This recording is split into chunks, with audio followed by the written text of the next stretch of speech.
Well, good morning, Harefield. I'm really pleased to be able to be with you this morning and to share a few thoughts for today's thought for today. And I want to talk about lessons in the storm. Does anyone remember the film that came out in the year 2000? It was called The Perfect Storm. I expect a few of you do. I remember at the time thinking, that's a strange title. Bit of an oxymoron, that. How can something bad like a storm be perfect? I've since discovered that the phrase perfect storm means a rare combination of events or circumstances that perfectly align to create an unusually bad situation. So for a literal storm, it would mean currents, air pressure, moon phase, temperature, all aligning to create this perfect storm.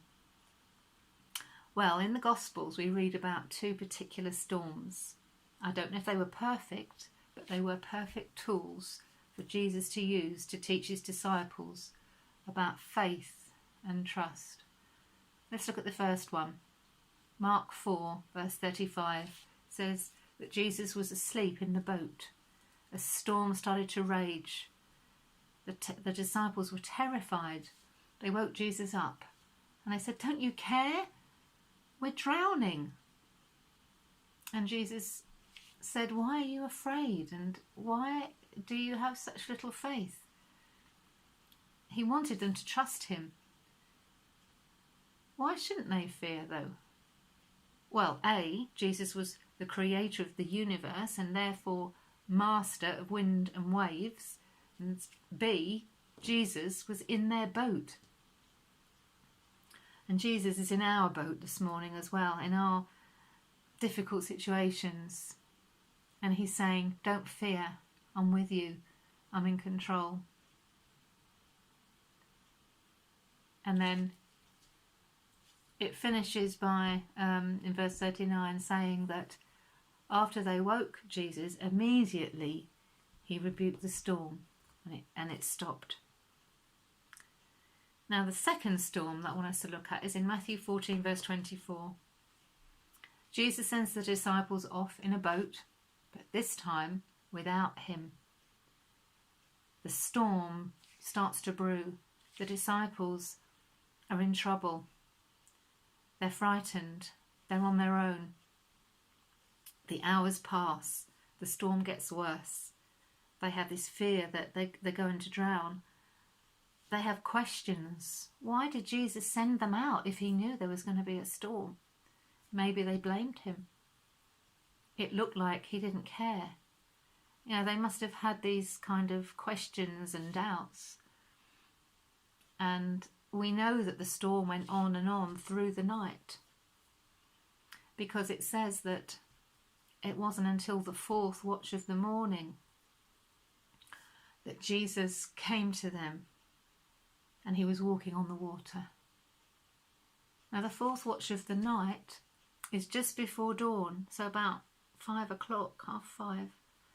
So it was a very long time for the disciples to be out at sea on their own in this storm. But I love this picture of Jesus coming to them, walking on the water. Now I want you to note that Jesus didn't stop the storm at that point, but he did demonstrate his lordship over it by walking on the waves. And that makes me think of the storm that we find ourselves in this morning. You know, with the pandemic, that, you know, many of us are praying, Lord, you know, stop it, just rebuke it and let it stop. But Jesus is allowing it to continue.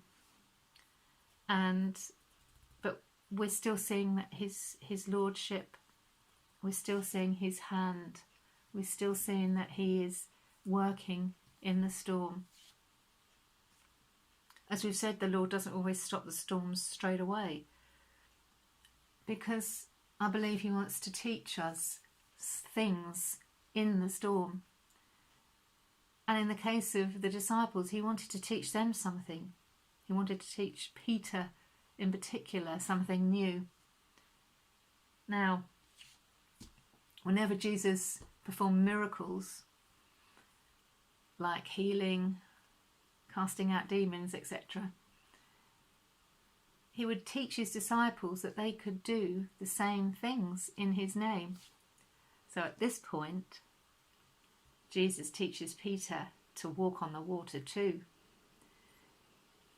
Now we know Peter was impulsive and probably spoke without thinking when he said, "Jesus, if it's you, tell me to come." But nevertheless, Jesus was at work in Peter. And I believe he put that desire in his heart that, he wanted to walk on the water. And Jesus says, "Yes, it is me, come." And as we know, Peter steps out at that point. He tries something new. And yes, he's doing well. He's looking at Jesus and he's walking towards him on the water. But then what happens? He gets distracted by the wind and the waves. He's scared and he starts to drown, and he calls out, "Save me." And Jesus reaches out and pulls him up out of the water. Then they get into the boat and the storm stops. Now it's easy for us today, while this pandemic is going on, to focus on all the negatives that we're seeing around us. Now we need to know what's going on so that we can pray intelligently and so that we can help practically. But I believe that we shouldn't focus too much on the negative stuff. There's so much good that is going on at the same time. The church, the NHS, so many people are reaching out, are putting their life on the line. So much good is happening, and the Lord wants us to stay focused, and he wants us to stay full of hope and positive.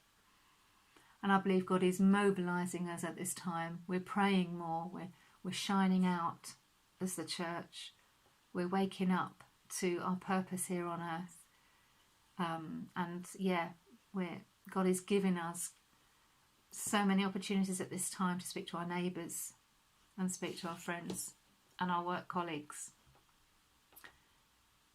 We don't know how long this pandemic will last, but Jesus is reigning over it. He is still on the throne.